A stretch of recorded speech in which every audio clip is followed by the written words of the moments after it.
Ashama daawwattoota fi dhaggeeffattoota UTV obsee gorbu hunduma keessaniif nagaa waaqayyoo isiniif haa baay'atu jechaa cirraa jirtu jedhee walitti deebinee jira.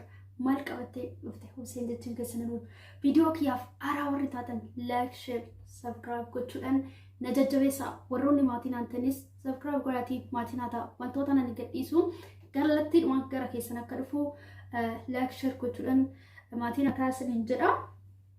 Har'ammoo maal qabattee dhufte obseen jechuun keessan waan ajaa'ibaa seenaa ajaa'ibaa qabattee gara keessan dhufe. Oduu haaraa dhayyuun kun namtiyyuu dhageen beeku wanti fakkaata. Kanaaf viidiyoo kooti warri haaraa taatan like naa godha. Viidiyoon kun yoo isinitti tole na jajjabeessaa. Koomentii jalattis dhugaaf soba ta'uusaa addaan naa baasaa isiniin jedha. Koomentii keessan laaletan itti fufa jechuudha. Yoo isinitti tole like naa gochuudhaan na jajjabeessaa. Koomentii naa barreessaa isiniin jedha. Warroonni jajjabeessanis galatoomaa isiniin jechuun barbaada. Egaa obboloota koo keessattuu ergaan koo kun anarraa dhiirafis dubartiidhaafis hin ta'a. Garuu ta'uyyuu irra jireenya shamarraniif jechuudha. Betelee shamarran biyya Arabaa jirruuf mee maali dhugaadha soba kan jedhu koomentii jalatti naa barreessaa. Sheer godhaa irree wal biraan nagaa. Bara kana keessatti gaalatti gala hennaa jennu wantoota baay'ee muudannoof muuxannoo qabna. Maal hojjettanii irraarree barumsa arganna, irraarree ittirree guddaamna jechuudha. Kanaaf barumsi sun maal hojjettanii wantoota ijoolleen keenya dargaggoonni keenya dhiiraa biyyarra taa'anii nuun jedhan wantoota jedhanii isaan hoksanii wantoota tokko tokko qabadhee isinii dhufeen jira. Dhiirri keenya bara kana innaa gaalaaf jennee iddoo fagaannee dhiyaannee itti haasofnu wantoota adda addaa yaadanuuf kaasu jechuudha. Innis wanta dhugaa irratti hundoofne dhiira hunda odoo hin ta'in dhiirri harki irra jireenya paarsantii 100 keessaa paarsantii 75 wantoota akkanaa so'umaan ijoollee keenya irratti bu'achuudha. Sobarree huduu ta'e soba dhugaa waaqa wannuma iddoon tokko hin jirre fakkeessiidhaan fakkeessii haasaa jechuudha. Inni obboleettiin qabu ta'e inni wannan jedhu obboleettiin qabu ta'e dubartiirraan dhalanne ta'e waan isaan beeku wannuma fakkeettiitiin obboleewwan keenya dubartoota kassarsu jechuudha. Innis maal hojjettanii wantoota mee innaa waa'ee jaalalaa wayin dhimma jaalalaa san keessa galanii haasaan wantoota jechoota jecha akkam akkamii jedheetti dhiirri tokko dubartii tokko laphee fudhatame jechoota akkamii baasafne walumaan ilaalla. Jechoonni inni baasuuf suni jechoota baay'ee jira. Jechoota baay'ee san keessaa ani jechoota muraasa jecha 10 bichaa qabadhee dhufee jira.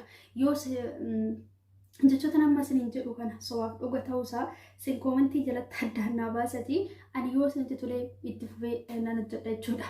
Kanaaf jechoota inni jedhu dhiirri bara kanaa dhugaa waa'ee gaalaa tokko wajjin haasa'anii waanuma wanni wayiitti fakkaata bakka waanuma qaldii wayii fakkaata. Gaalli bara kanaa batilee qaldiidhuma fakkaata. Jireenyuma bakka hamaaruma jiraachuu isaa abbaa saniitu ibsa malee fuuldura kiyya jireenya akkam jedhu namni ilaallatu hin jiru jechuudha. Batilee ijoolleen keenya biyya keessa jiranii baay'ee shamarran keenya kan goyoomsan baay'ee shamarran keenya kan weeraranii jechoota kanaan jechuudha. Isaan laphee fudhatu gaafa laphee fudhatan immoo jaalala keessa gaafa dubartii sun galtu itti fakkaata jechuudha. Itti fakkaata. Fakkaattiidhaan goyoomfamna jechuudha. Fakkaattiidhaan waan goyoomfamnuu fi mee maaltu nuun jedhanii nutti fakkaatee goyoomfamna. Walumaan ilaallu. Tokkoffaa irratti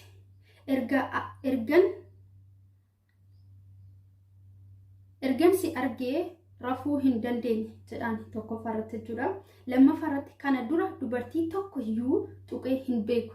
Kana durayyuu dubartii tokko tuqee hin beeku jedhaan. Sadaffaa irratti jaalalli kee adduma baay'eedhuma jaalata adduma jaalala akka ishii kana argee jaalala akka keetii kana argee hin beeku sobee itti fakkeecha jechuudha. Sobee amma fakkeenyaaf erga si argee rafee hin beeku kan jedhu namni kamiyyuu soba malee kun dhugaa dhadhee hin amanu. Namni immoo isatti gowwoomfamu baay'eetu jira jechuudha. Shamarran keenya dhugaa dhadheetti isatti gowwoomfamne jechuudha.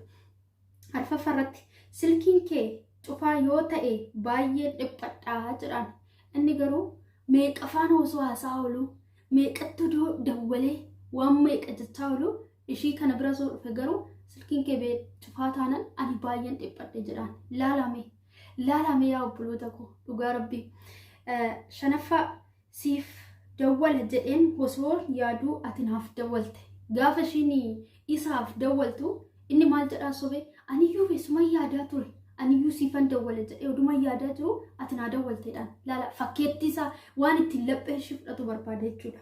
Jaaffaa dafneet wal fuunaa jedhaan dafneet wal fuuna kun dubbii sobaati. Odoo ishiin ammoo dafnee wal fuuna gaafa ishiin asii galtee wal fuuna jettuun inni immoo xaaxaan biraa baay'isa piroosesiitti baay'isa jechuudha. Hamma garuu dafneet wal fuuna kan jedhu wanta tokko bakka ishii argatee laphee ishii argatee wanta tokko numarraa barbaadeeti malee akkanumatti miti.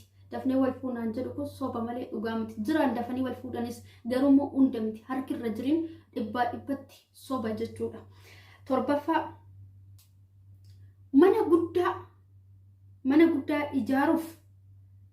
ijaaraa jira biriinaaf liqeessi laala manaa shawwada jechuudha. Maaliif dhala namaatii fi lafa kanarratti kan barbaachisu tokkorraa tokko mana jechuudha. Mana yoo qabaatan wanta hunda akka qabanitti hasaaba namni tokko jechuudha. Kanaaf inni immoo mana ijaaraa jira qarshiinaaf liqeechi bakkatuma tokkotti itti galla wajjumaan jiraanna wajjumaan jireenya keenya jijjiirranna jedhee waan ittiin qarshii sanirraa nyaatu jechuudha. Garuu hin godhu. Odoo godhee gaarii ture hin godhu jechuudha. Dubbii sobaatiin qarshii irraa nyaatu jechuudha shamarran dira. 8ffaa dhugaa ani soba hin jaaladhu jedhan. Kan sobaa oolu kanasitti dawwalu isa garuu dhugaa ani soban jaaladhu jedhee gowwoomsa jechuudha. Ishiin immoo amantii ishiirra gootee dhugumatti fakkaata jechuudha. Akka ofiisiitti amantee jechuudha. 9ffaa akka lubbuu koottas jaaladha. Eenyudha bara kana akka lubbuu ofiitti dhala namaan jaalatu? Sejjammar jechuudha. Waan nama jabbisaa jaalalli namaa uumaa waan tokko faayidaa hin qabu. Jaalala gooftaa Yesuus Kiristoos wata ibsaadha. Jaalalli dhugaa kan iddoo sochoon kan hin jijjiiramne kan hin qayyaramne. Jaalalli namaa guyyaarratti jijjiirama. Inni soo maal ta'e gaafa tokko nama tokko irratti mudoo isaa argitee itti namni sun nama akkanaa jettee biraa deebi'uu danda'ama. Gaafa tokko nama sanitti yoo dingatuma seexanumti jedhee itti aarte itti namni kun akkanaatiin rabbaa'u hin jedhamee jaalalli dura qabamuuf sun hin hafa jechuudha.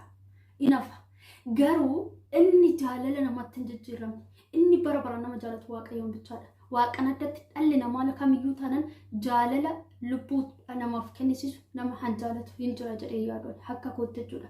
Haatiif abbaan ofiitu gaafa itti tole nama jaalatanii gaafa itti hin tolle gaafa mudoo ilmoo isaanii san argan hin jibbu jechuudha. Hin jibbu maaliif jaalalli nama soba malee dhugaa miti. Wal jaalachuun akkuma jiru ta'e jaalala lubbuu namaa baasu hin jiru jechuudha. Inni garuu maal jedhee laphee ishee fudhata akka lubbuu koottas jaaladhaan. Otoo akka lubbuutti jaalate maaliif bara kana shamarran meeqaa erga dhiirri tokko akka lubbuutti shamarran jaalate erga fuudhe maaliif mana keessatti dararaa adda addaa rukuchaa adda addaa bakka wantoota adda addaatiin irraa baasa rukutee wal lolanii hin barbaadu jireenya isaa maayika. Odoo akka lubbuutti dhiirri tokko dubartii tokko jaalate jechuudha. Kun soba fakkeessee jiraachuu jechuudha. Fakkeessee jiraachuu. 19ffaadha. 10ffaan akkana jedha. Yoon si dhabe nyaannu natti hin goru. Wayyoo dhugaadha kun. Yoo ishii dhabe nyaannu itti hin goru sirma. Argitanii? Sobaan jiraachuu argitanii? Namni akkatti jiraatu argitanii? Oggaa kana inni anda'uun ishii dhabee kan nyaata itti goruu dhiisati ishii duuba ejjatee waan baay'ee hojjeta. Waan baay'ee isuma keessattuu inni garuu yoo si dhabee nyaanni natti hin tolu jedha. Maaliif akkas jedhanitti fakkaate? Dubartii san laphee ishii itti fudhachuudhaaf, laphee ishii itti nyaachuudhaaf, maalummaa ishii ittiin hubachuudhaaf jedhaan jechuudha. Maalummaa keessa ishii jiru san ittiin hubachuuf wanta biraaf sanitti fakkaatina. Kanaaf obboloota koo nama kamiyyuu haa ta'u dhiira kamiyyuu haa ta'u of eeggannoodhaan luka keenya gadhaabnee of eeggannoodhaan dhaabbannee nama kan faana jiraachuu hin dandeenya. Har'a nuti fagaanya irra ejjennee jaalalli nu qabe jennee nama kam jaalannee nuti wajjin haasofne garuu keessa keenya ittimne keessa keenya hubachiisne keessa keenya yaada keenya hubachiisne wajjin jiraachuu dandeenya. Garuu qabeenya keenya wajjin hin jiraannu. Maaliif har'a yoo nuti hojjenne firoo isatti dhannis qabeenyi keenya sumaaf ta'a malee nama biraaf namni ta'u hin jiru. Har'a garuu inni qabeenyuma nu harka jiru kana laalee yoo ta'e borus immoo qabeenyi sunoo dhumeenni kan biraan laala malee nu laalu. Kanaaf jaalalli dhugaa qabeenyanis miti kan madaalamu. Jaalalli dhugaa dubbiidhaanis miti kan madaalamu. Jaalalli dhugaa jaalalaan madaalama. Kanaaf obboloonni koo biyya alaa keessa jirtan biyyoota adda addaa shamarran jirtan hundumti keessan hin gowwoomsaminaa dhugaa isiniin jedha. Fakkaattiidhaan akkuma isaan jiraatan kana nus fakkaattiidhaan haa jiraannu. Maaliif amma nuu danda'ame tokkotti haa yaallu. Dhaamsi koo warraa kana fakkaata. Viidiyoon koo kunis laakiin haa godhaa. Dogongora qabuuf dhiifama irraa ta'a. Warroonni dhiiras adaraa shamarran keenya gowwoomsinaa. Sinis obboleettii qabdu, sinis haadha qabdu. Eenyumtuu shamarran siniif haadha, shamarran siniif obboleewwan. Kanaaf shamarran keenya gowwoomsuu dhiisaa isiniin jedha. Viidiyoon koo har'aa kana fakkaata. Viidiyoon biraatiin amma walitti deemnutti horaa bulaa isiniin jedha. Garuu viidiyoo koo kana keessatti dogongora qabaadhe dhiifama irraa ta'a. Rakkoo jiruu fi wanta sirreeffachuu danda'u yoo jiraates koomentii jalatti naa barreessatii yaadni kee sirrii miti asittiin dogongortuu naan jettanis akka sirreeffadhu na jajjabeessaa. Yoon immoo dogongoruu baadhes yaadni koo sirrii ta'e yaadni kee sirriidha jabaadhu itti fufi jedhaatii na jajjabeessaa. Akkana isiniin jedha dhaamsi koo irraa kana fakkaata. Viidiyoon biraatiin amma walitti deemnutti horaa bulaa.